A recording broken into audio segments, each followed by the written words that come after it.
오늘 우리가 함께 묵상할 말씀은 열왕기하 11장 17절에서 21절 말씀을 읽고 오늘 우리에게 주신 하나님의 은혜를 함께 나누도록 하겠습니다. 열왕기하 11장 17절에서 21절의 말씀입니다.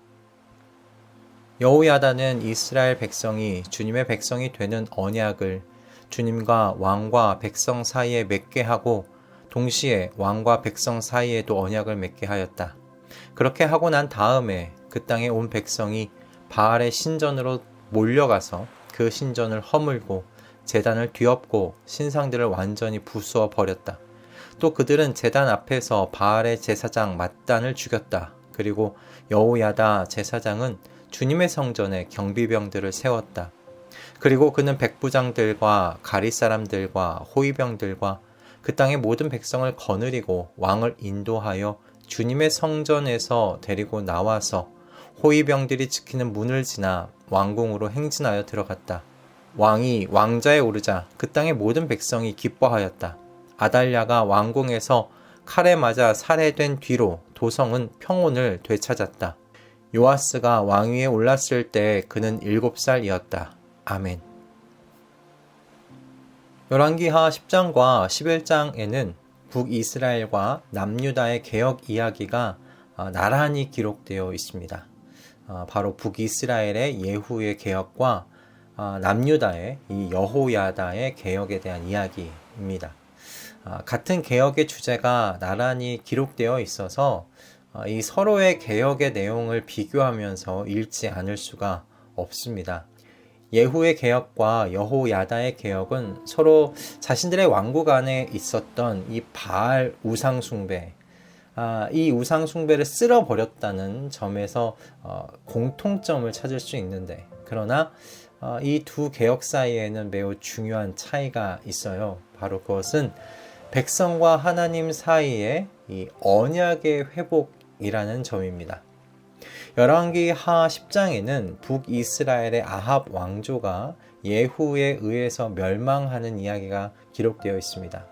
이때 예후는 북이스라엘의 종교 개혁을 이끌었는데 그는 아합 왕의 아내 이세벨이 그의 나라 안으로 가지고 들어왔던 바알 신전과 제사장들을 싹 밀어버리는 큰 종교 개혁을 이루어냈습니다. 그러나 예후의 개혁에 대하여 성경은요, 이스라엘로 하여금 죄를 짓게 만든 여로보암의 죄에서 돌이키지 않았다고 평가합니다. 여로보암의 죄로부터 돌이키지 않았다라는 이 말의 의미는요, 결국 예후의 이 개혁도 자신의 왕권을 강화한다는 울타리에서 그 한계점에서 벗어나지 못했다는 이야기예요. 여로보암이 북이스라엘의 단과 베델에 금송아지를 세워놓고 그곳에서 예배를 드리도록 한 이유가 자신의 왕권 유지에 있었기 때문 아닙니까? 백성들이 예루살렘으로 내려가 예배를 드리다 보면 다시 과거 통일 왕국의 시절을 그리워하여서 자신의 왕권이 쇠퇴할 것이 두려웠던 것이죠.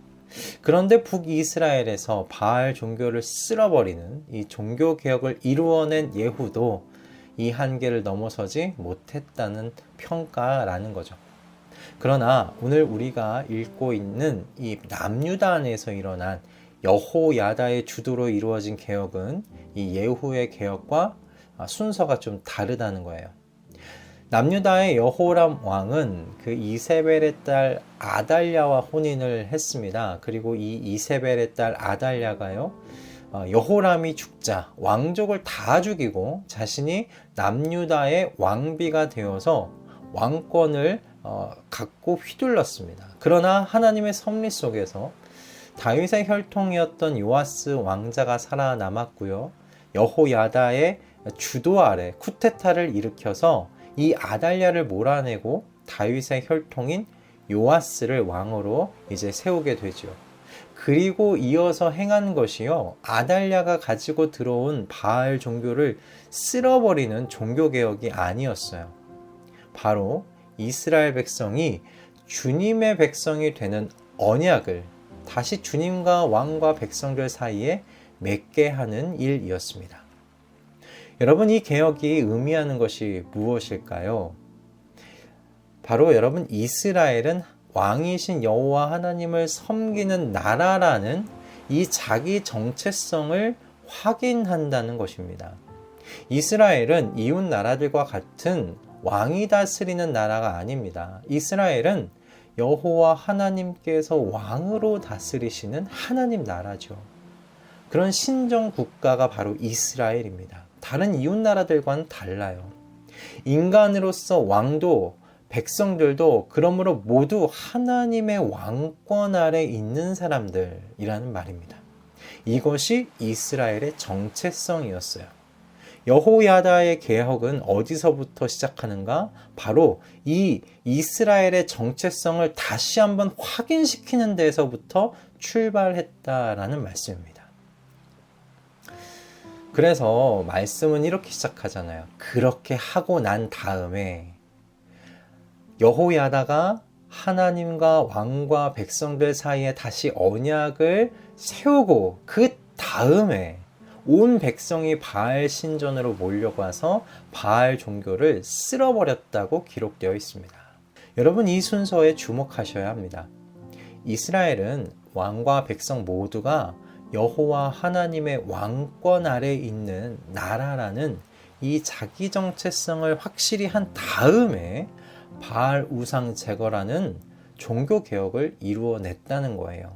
즉, 여러분, 우상 제거는요, 하나님의 왕권 아래 있는 사람들의 순종의 열매라고 보는 것이 마땅하지 않겠나라는 겁니다. 여러분, 많은 사람들은 자기 삶의 개혁을 지속적으로 원하는 것 같습니다. 서점을 가보면 늘 베스트셀러 10위권 안에 자기계발서와 관련한 책들이 자리를 차지하고 있지 않습니까? 그것만 봐도 많은 사람들이요, 자신의 삶이 변화되기를, 개혁되어져 가기를 원하고 있다는 것을 우리가 짐작할 수 있을 것 같아요. 그러나 여러분, 어떤 방법이 되었든지요, 외형만 바꾼다고 해서는 삶이 획기적으로 변화되는 일 일어나지 않는다라는 거 우리 잘 알고 있지 않습니까? 외형만 바꾼 것은요, 얼마 가지 않아서 다시 원래의 자리로 돌아와요. 그 다이어트에서 요요 현상처럼 말입니다. 결국 근본적인 변화 없이는 지속적인 삶의 변화, 개혁, 불가능하다는 거죠. 이것은 성도의 영적 생활에도 같은 원리로 적용된다고 생각해요. 오늘 함께 나눈 것처럼 여호야다의 개혁은요, 외형적으로 볼 때 훌륭한 개혁이었습니다. 이것은 성도의 영적 생활에도 같은 원리로 적용된다고 생각해요.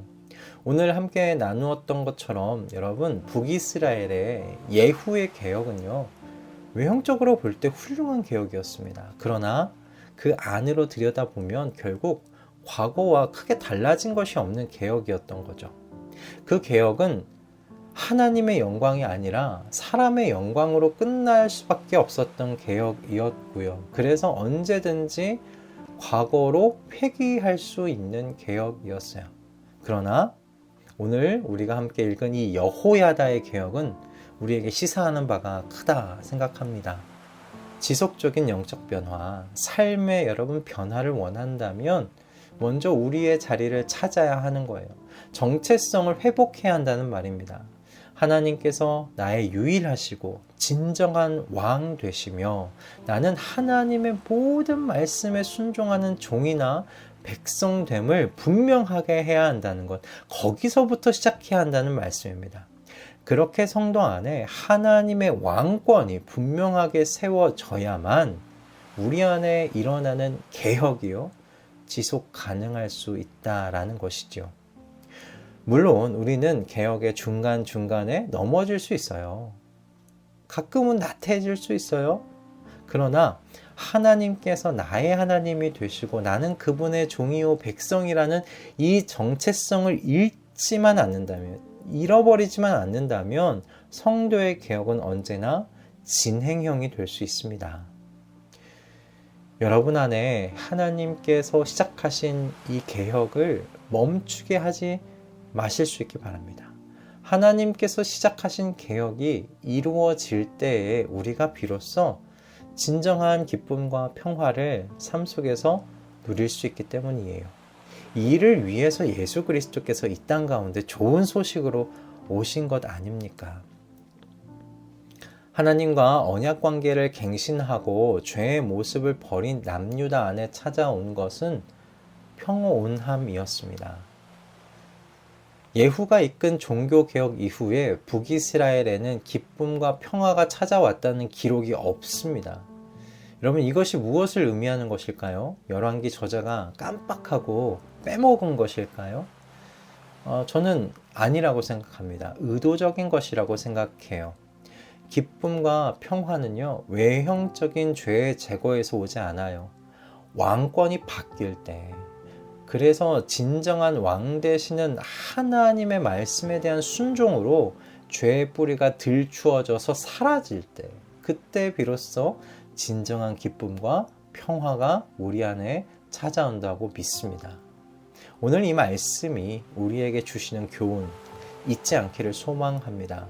하나님께서는 예수 그리스도로 말미암아 우리 안에 개혁을 시작하셨어요. 예수 그리스도께서 우리의 주가 되게 하심으로 개혁을 시작하셨어요. 하나님께서 이 개혁을 시작하신 이유는 우리로 하나님의 기쁨과 평화에 동참하게 하시기 위함입니다. 이 개혁이 지속 가능하도록 매일 아침마다 세상 속으로 나아가기 전에 우리의 정체성을 확인하실 수 있기 바랍니다. 우리는 진정한 왕이신 하나님을 모시고 사는 하나님의 종들이요 그의 나라의 백성인 줄로 믿습니다. 할렐루야. 기도하겠습니다. 주님께서는 우리에게 그리스도의 장성한 분량에까지 자라가라 말씀하셨습니다. 그렇다면 주님, 우리 안에서 매일같이 개혁되어지는 일들이 일어나서 주님을 닮아가야 하겠습니다. 그러니 주님, 우리 안에 하나님께서 나의 왕이심을, 주님의 왕권을 기억하고 인정하며 우리들의 정체성 잊지 않기를 주님 소원합니다.